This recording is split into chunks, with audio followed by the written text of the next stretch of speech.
Here's the final result of the shot that we are going to be keying today. We can see we have all that nice hair, and this is the green screen shot that was provided by Action VFX. Okay, so let's dive in. So we have a foreground and we have a background image. And the first thing you want to do is you want to denoise and clean up all of the noise that's in your image, making it easier and cleaner to get a nice key. I prefer to use the Neat Videos handy dandy denoiser. You don't want to do it where it starts smearing all your details. You're just trying to remove the noise to help you get a cleaner key. And that's about all you need. You don't need to go much further than that. With keyers, there's a bunch of different keyers. I prefer to use Keylight. I've just had really good general results with it. It's super easy. Plug it in, select your color, and hit A to preview your alpha. Adjust your matte and try to get the key as clean as you can. Now you can see all these holes in here, so you could come in here and you could start fine-tuning and filling in your core matte and things like that.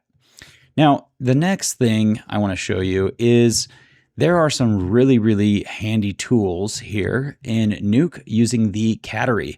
So I use this all the time. If you come in here, you can do this ModNet. And the ModNet is a great way to create some rotos. So let me just show you what it's doing. You can see I plugged it in and instantly we have this red image, and it is real-time rotoscoping this, and it looks pretty dang good. You can come in here and change your color space. Sometimes you'll get different, better results depending on what your color space is. I've just noticed sometimes linear just works best, so I try not to play with that. And to get this into the alpha, you can use a shuffle node, and I would shuffle this red into the alpha. And now I hit A and we have an alpha. And you can see it does a really good job capturing a lot of those, those semi-transparencies and the hair detail. So now what can we do? Let's compare the two. So here is Keylight, and here is this ModNet. And the cool thing is we can come in here and we can just say, we want to use both these together.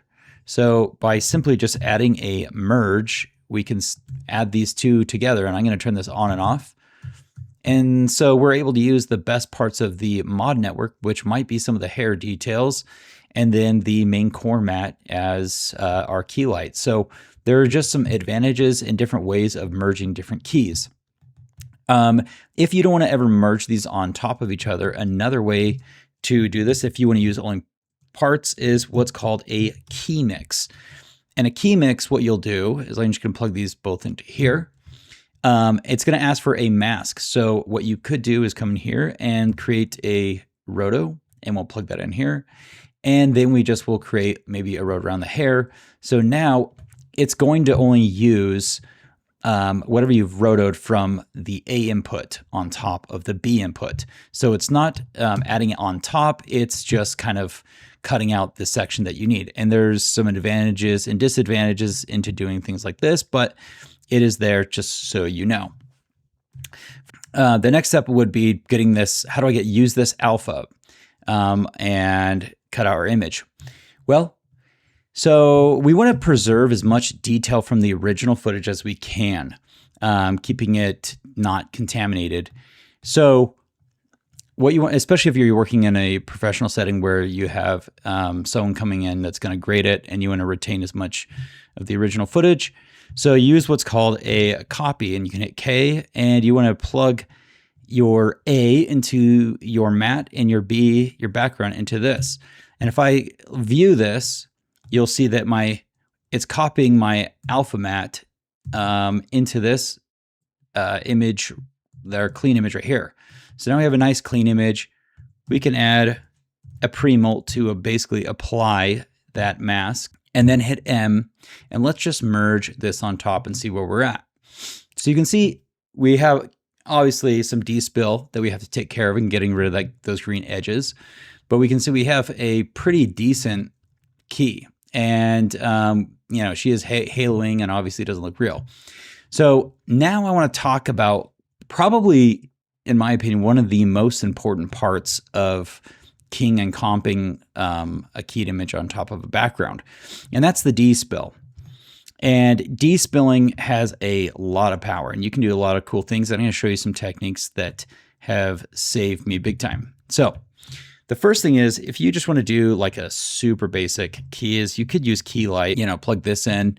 You're not doing a key. You're just kind of going to go take out all the grain and you get this black and white. And that doesn't do too bad of a job. It's, removing it. It's just keeping it gray.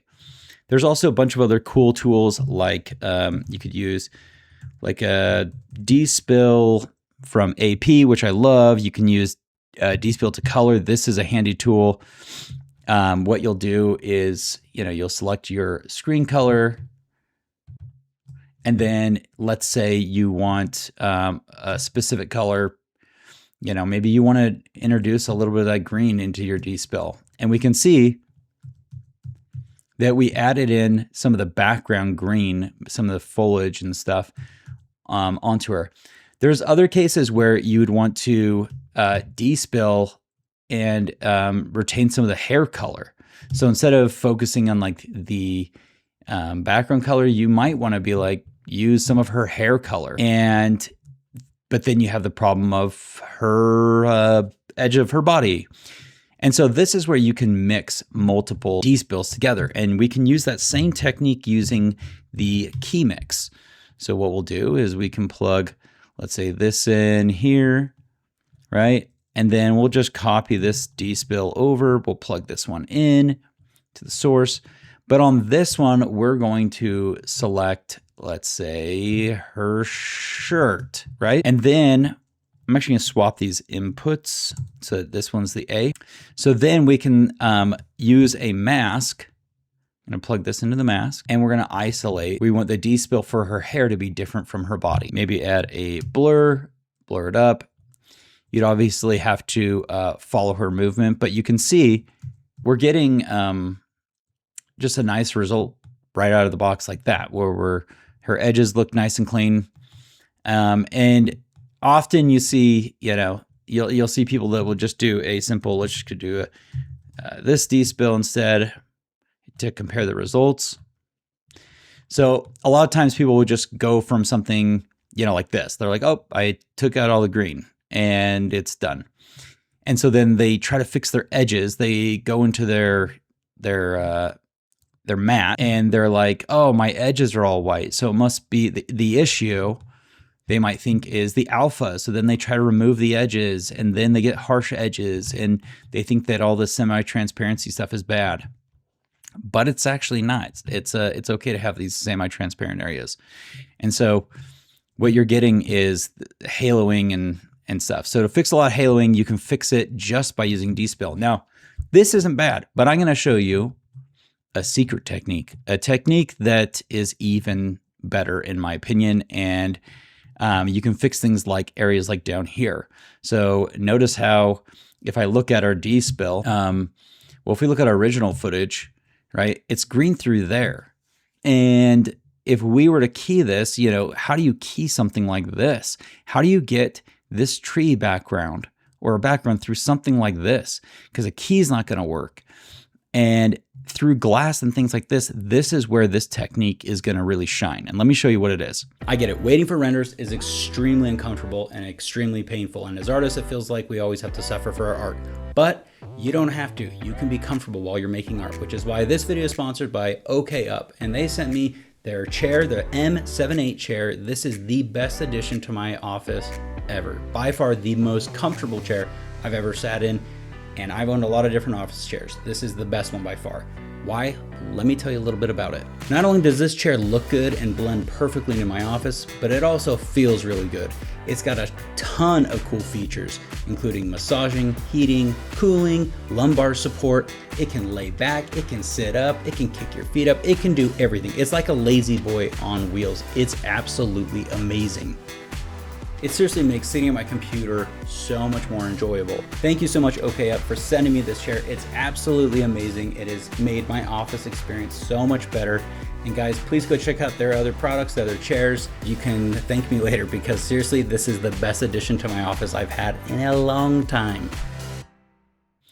So what we're going to try to do is we are going to try to give us the best despill. So here's our despill, the best despill in order to add in our background, this background in our despill. So what we're going to do is I'm going to just take a simple key light, and I'm going to try to explain this the easiest way possible. You're going to select the color like we're going to, let me undo this. We're going to just add a 1 to this. Just remove any of the green pigment. And then the next thing we're going to do is I want to see the difference between this and this. Like, I want to see what is it actually doing. So if I hit M, a merge, and then we're going to add just a little dot and connect it here and connect it to here. So the operation I want to do is I want to say, show me the difference. Show me what you're doing when you're despilling. And so it's showing me, it's saying, hey, look, here's all of the areas I am pulling green out. And what we can do with this is add a saturation node, and we can totally desaturate it. We'll turn it all the way down. So now we got this black and white. Anything that is green is now this gray, and it gives us black and white image. The next cool thing we can do is do another merge with this, plug this in to our background, and we can say, hey, anywhere that is green, I want you to multiply. And I'm going to turn this up so you can see it. So anywhere that was green, it's multiplying, and it's almost acting like a key in an interesting way. So then let me reset all of this stuff. Then what we can do is I can say, what if I added this color wherever there was green on top of this? And you start to see it peek through. And I can exaggerate this. I'll add a grade node to exaggerate this.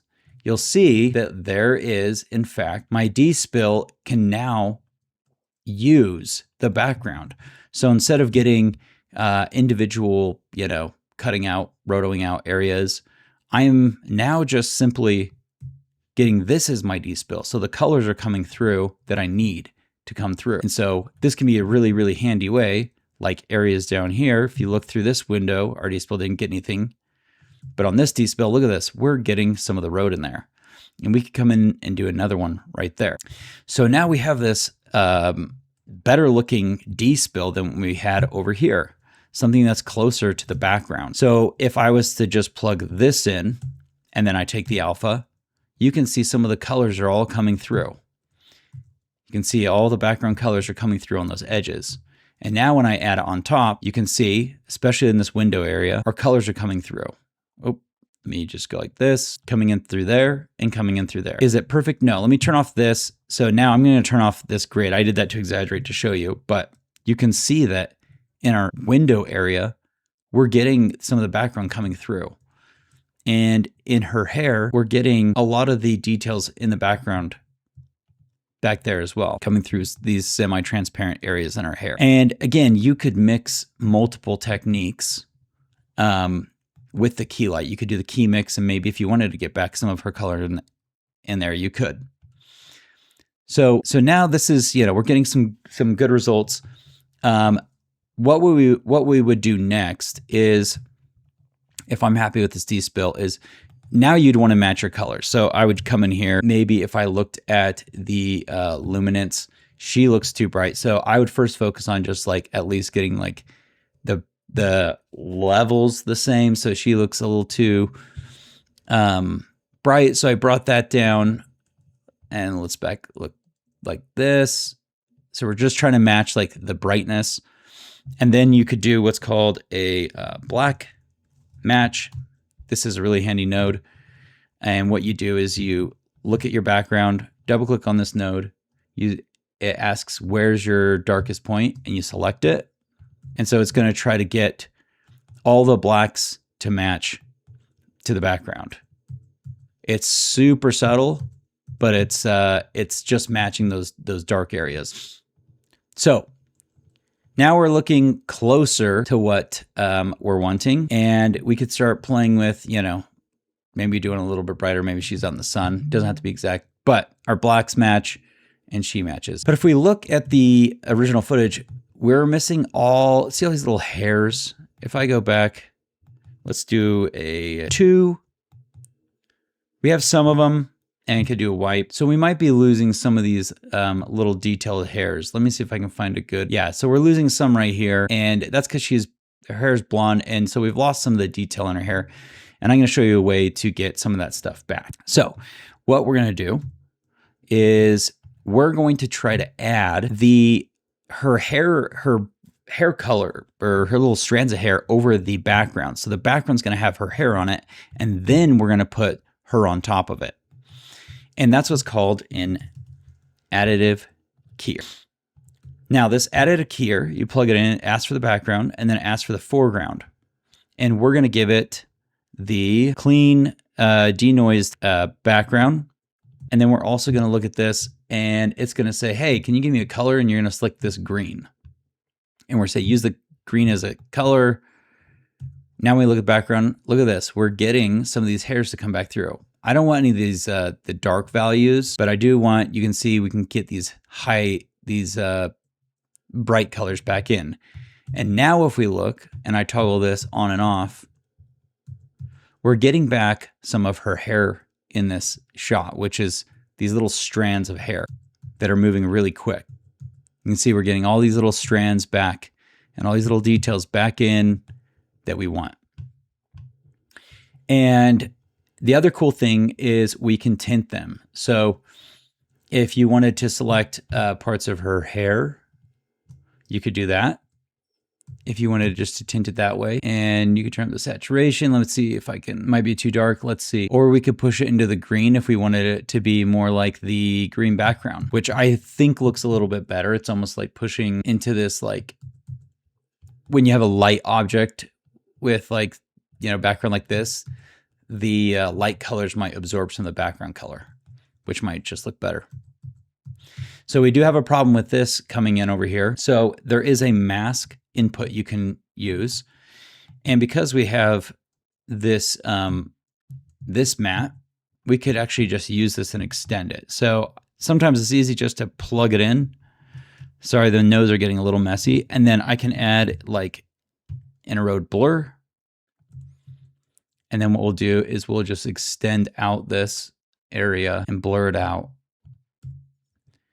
And we can see that's what we're adding on the background. And if I turn this on and off, we're getting some of that green color coming through and her hair coming through. Let me see if I can make this even bigger. Let's see. Oops, there we go. So yeah, we're basically just adding her hair on the background, any of our highlights of her hair in there. I can crank this up so you can really see what's happening. And you can see that we're getting all these fun little details that we may have lost. Now, if her hair's looking too saturated, you'd come in here and you'd start fine tuning it. It might just be too saturated. And in some cases, it's easier just to be like, let's just go with whatever her hair color is. But we're able to get all those details back. All this stuff is happening underneath. So yeah, if you compare some of these techniques, you know, using, this, like I just plug this back into our old Despill. I mean, it looks fine. There's some actually things about that are really good, and that's why you mix it. Or we like this Despill for the hair, and then we want to use this one for parts of the car or whatever. We're able to get that stuff back pretty quickly. But these techniques are just, you know, these are different things that can help you guys when you're maybe struggling to get a proper key. And they've come in handy. There's definitely times when some of these techniques have come in handy where I'm losing just these little teeny strands. And if someone has darker hair, you can actually increase the dark value, and you'll see it's introducing some of the darker areas back in. So additive keyer adds that in. We have our adding our, goodness gracious, our new Despill. I can bring some of this stuff back out even further by adding a grade. And we see we are getting some of those colors popping through a lot more. The biggest difference is right here with this with this Despill, this is the biggest difference in this area. Because again, if I plug it into here, all of this stuff is lost. Like that stuff's just gone. You can't get it. And you plug it into this one and that's gone. But when I plug it into what I did, look, we're getting the road coming through the window on the other side. Now right here, it's getting a little bit lost, and you could come in here and play with it and try to see what looks the best. But yeah, that's kind of, you could try to get through this one too. But yeah, I think this is looking much better. Again, our matte, going back to our matte, this isn't crazy. Okay, so you can see with some motion blur, don't pay attention, I would crop in to the edges, but you can see that this is, helping quite a bit. I think, yeah, the key looks pretty nice. Looks like it came together. I'd fix this antenna, roto, just some little things like that. But another thing that you want to be really wary of when you're doing keys in comp is don't overdo light wrap. I didn't put any light wrap on this, but I see it all the time where it's just everything's glowing. I love glow, I love bloom, but if you look at footage, it's usually a lot simpler. It's never that crazy, but yeah. So there you go. You're able to get some of these, motion blur areas cleaned up. You're able to get those strands, and hopefully that technique was helpful.